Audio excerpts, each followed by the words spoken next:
Hey y'all, welcome back to my channel. If you're new here, my name is Stephanie and I appreciate y'all stopping by. Today I will be showing y'all how I made these 12 quick and easy Halloween themed minis for my tiered tray. I hope y'all enjoy the video, and if you do, please give it a thumbs up and be sure to hit that subscribe button if you haven't already. Let's go ahead and jump into the first DIY. For this first project, I used one of these wooden blackboard signs shaped like a house from Dollar Tree. I used Waverly chalk paint in the color ink and painted the entire piece with one good coat. I did end up using the back side of the house for this project. Once the paint was completely dry, I placed this Sanderson Sisters Bed and Breakfast vinyl decal in the center.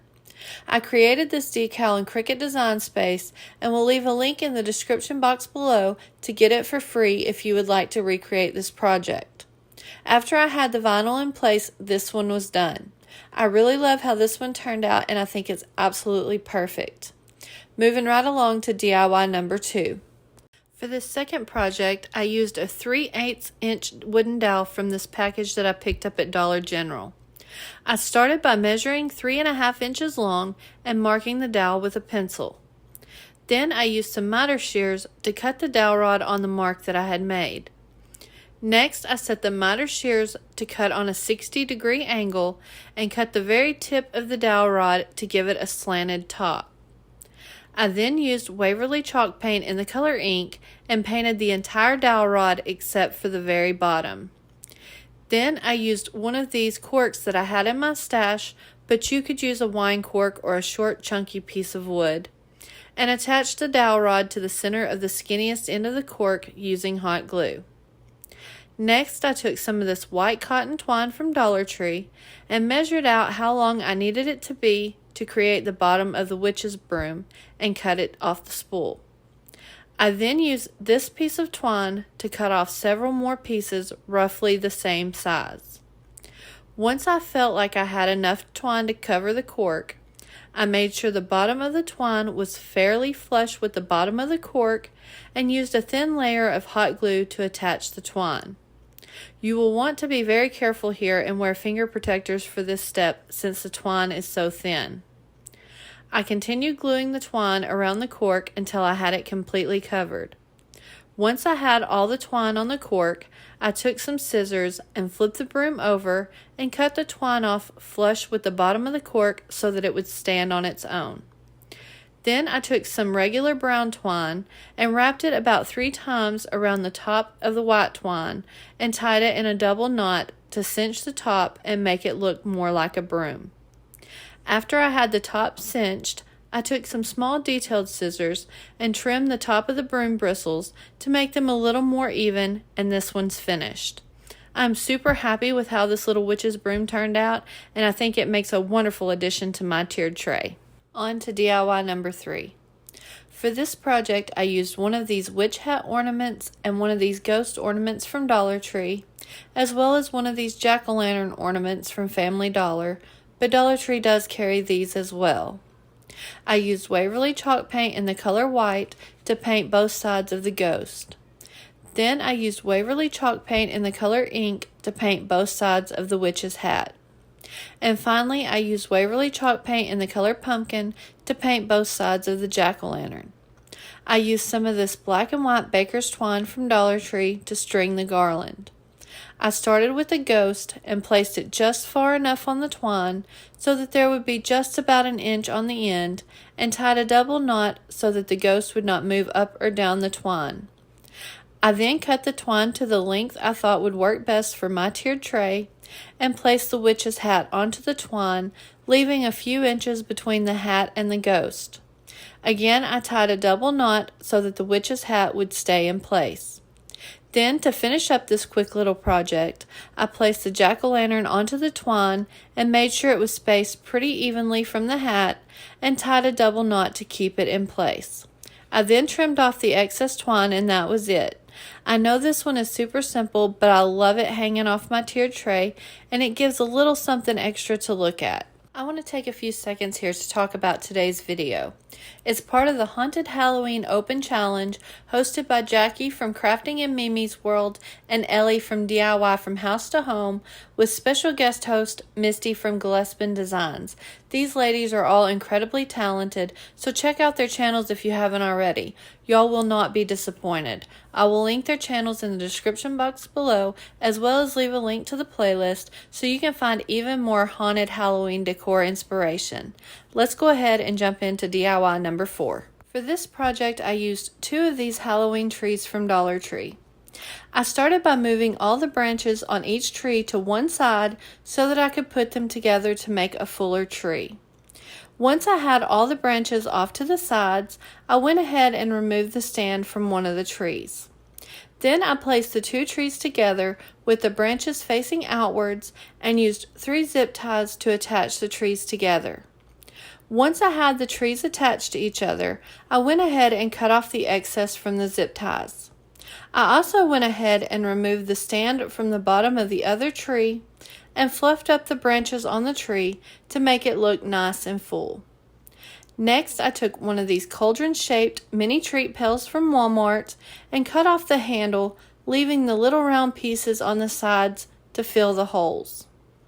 I then took Waverly chalk paint in the color ink and gave the outside of the cauldron one good coat to give it a matte finish. I also went ahead and painted the zip ties on the tree so that they would blend in a bit better. Once the paint was dry, I used some of this round floral foam from Dollar Tree and cut it down so that it would fit in the bottom of the cauldron. I added a generous amount of hot glue to the inside of the cauldron and placed the foam inside. I did end up putting the excess pieces that I cut off the foam back around the inside of the cauldron to help snug the foam in place. Next, I added the tree to the center of the cauldron and pushed it down inside the floral foam. Then I took some of this regular brown floral moss from Dollar Tree and placed it down around the trunk of the tree to fill up the rest of the cauldron. To finish off this project, I fluffed up the tree until I was happy with the way it looked, and that's it for this one. You could decorate this tree using some spooky decor, but I decided to keep mine plain to use as the focal point on the top tier of my tray. On to DIY number 5. For this next project, I used one of these square craft wood pieces from Dollar Tree. I used Waverly chalk paint in the color white to paint the front, back, and sides of the square. Once the paint was completely dry, I applied this vinyl decal that I designed on Cricut Design Space to the front side of the square. Again, I will leave a link to this decal in the description box below if you want to recreate this project. You could also print out or trace this design and use the carbon paper or pencil lead transfer method to make this sign without a vinyl machine. To finish up this sign, I painted 2 of the wooden tumbling tower blocks from Dollar Tree with the Waverly white chalk paint and used hot glue to attach one to each side on the bottom back side of the sign so that it would stand on its own. This one was super quick and easy, but I absolutely love how it turned out. Moving right along to DIY number 6. For this next quick little project, I used one of these round glass plaques from Dollar Tree. I started by using Rust-Oleum Ultra Coverage spray paint in the color black and painted the entire plaque front and back. Once the spray paint was completely dry, I used Waverly chalk paint in the color ink and gave the entire plaque one good coat to get rid of the shine. Then once that paint was completely dry, I applied this October 31st decal that I created on Design Space and will link below in the description box to the center of the plaque, and this one's finished. Again, so simple but adds a little something to my tray. Quickly moving on to DIY number 7. For this project, I used a scrap piece of wood from a previous project. I used Waverly chalk paint in the color pumpkin and painted the front, back, and sides of the wood. Once the paint was completely dry, I used the Trick or Treat transfer from this rub-on transfer sheet that I picked up at Dollar Tree. I cut the transfer into 3 pieces so that I could fit it onto my piece of wood and then applied the words to the front of the sign. These transfers were super easy to transfer. I just used my Cricut tool to rub the transfer onto the wood. You can see here that once the words are transferred onto the wood, they look a lot lighter on the transfer paper. I decided this little sign needed a little something extra, so I took 3 bats from the same transfer sheet and applied them to the front of the sign. I am super happy with how this little sign turned out. Okay, on to DIY number 8.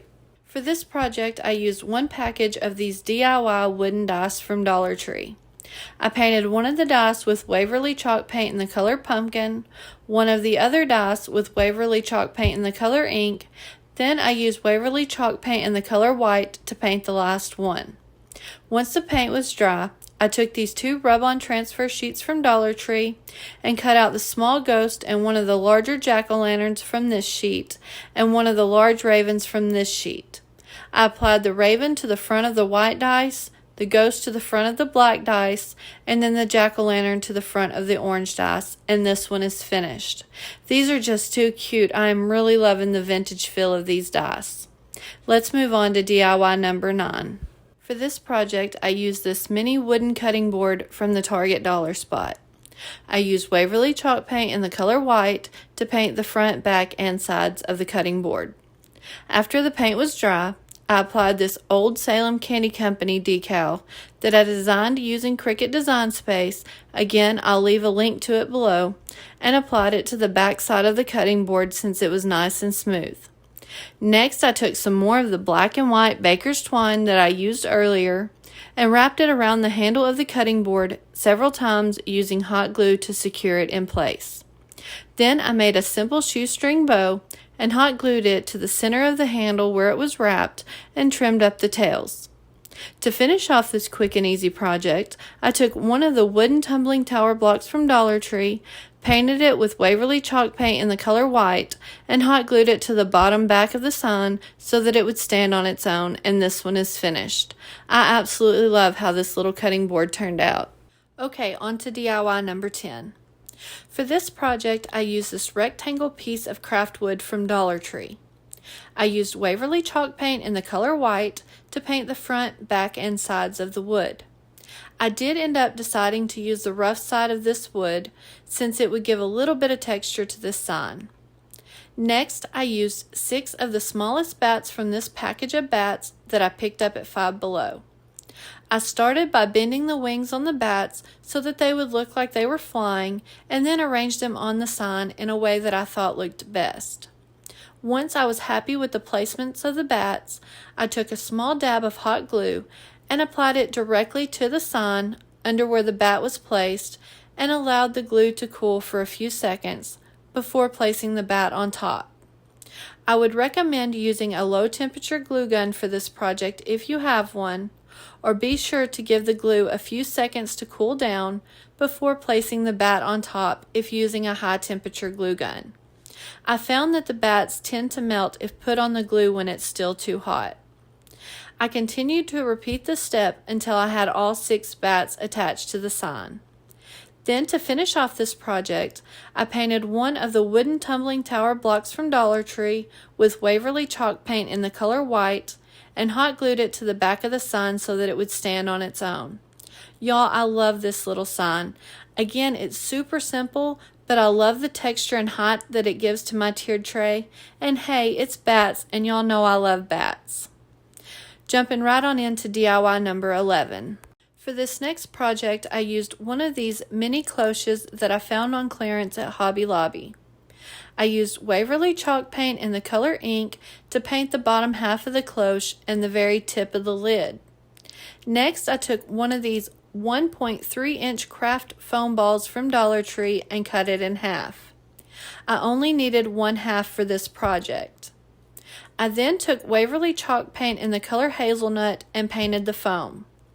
Once the foam was dry, I used a generous amount of hot glue to attach it to the bottom of the cloche. Then I took some of the brown floral moss from Dollar Tree and used hot glue to cover the foam in the bottom of the cloche, being careful not to get the moss in the space where the lid sits. After I had the foam covered with the moss, I took a small pair of scissors and trimmed it up so that the lid would fit nice and snug. Next, I took one single berry from this berry pick from Dollar Tree and painted it with a couple coats of Waverly chalk paint in the color white. Once the paint on the berry was completely dry, I took some Mod Podge and applied an even layer all over the berry. While the Mod Podge was still wet, I took a regular Kleenex and placed it on top of the berry to create the body of the ghost. Once the Kleenex was in place, I went ahead and used some more Mod Podge to create pleats in the Kleenex so that it would look a little more like it was a sheet over the ghost head. When I was happy with the way the ghost looked, I took some scissors and trimmed up the Kleenex so that it would fit into the cloche and so that it would look like a ghost was floating. I made sure that when I was trimming the Kleenex to make it a little jagged in places and longer in other places so that it would look a little more organic and natural. Next, I took a toothpick and stuck it down inside the foam as far as it would go and placed the little ghost on top, using the hole in the bottom of the berry from where I removed the wire. Then I went ahead and trimmed up the Kleenex a little bit more until I was happy with the way it looked and it would fit inside the cloche with the top on. To finish up this little ghost in a cloche, I took a black marker and drew 2 little eyes and an open mouth and placed the lid on top. I am in love with this little ghost. I think it turned out so adorable, and it may just be my favorite out of all of today's projects. And last but not least, DIY number 12. For this haunted witch's cottage, I used the A-frame shaped house from this 2-pack of wooden houses that I picked up at the Target dollar spot. I started by using Waverly chalk paint in the color ink to paint the entire body of the house. Next, I used Waverly chalk paint in the color hazelnut to paint the chimney. Then I used Folk Art matte acrylic paint in the color medium gray to paint the roof. Once all the paint was dry, I took some Waverly chalk paint in the color white and, working in small sections, applied a generous layer to the house and immediately, while the paint was still wet, took a scraping tool and scraped the paint right back off. This is my absolute favorite way of giving my projects a nice, weathered, old, distressed look. I made sure to use a paper towel to remove the excess paint from the scraper before using it to remove more of the paint. I continued to repeat this step on the entire house until I was happy with the way it looked. If I happened to take off more paint than what I wanted, I just simply added more paint and scraped off the excess.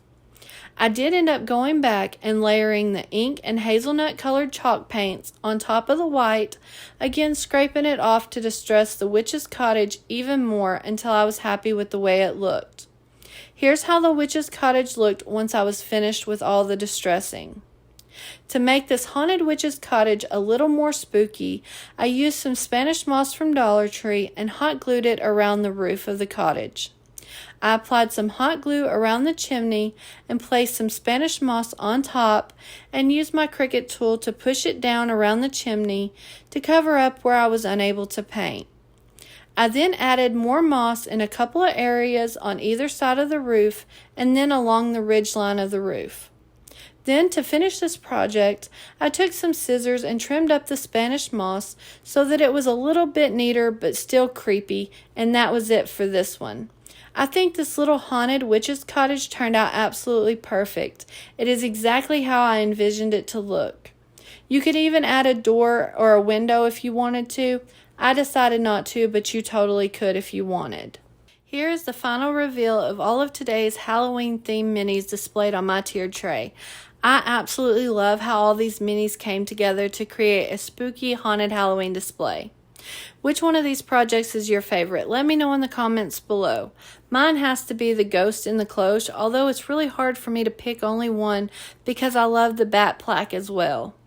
I want to thank each and every one of you for stopping by, and if you enjoyed this video, please give it a thumbs up. It really does help me out here on YouTube. And if you haven't hit that subscribe button yet, what are you waiting for? Click that button and stick around for a while. I have tons of fun projects on the way. Please don't forget to go check out the host of today's super fun challenge. I linked their channels in the description box below, as well as check out the playlist also linked below for even more fun haunted Halloween decor inspiration. I'll see y'all next time.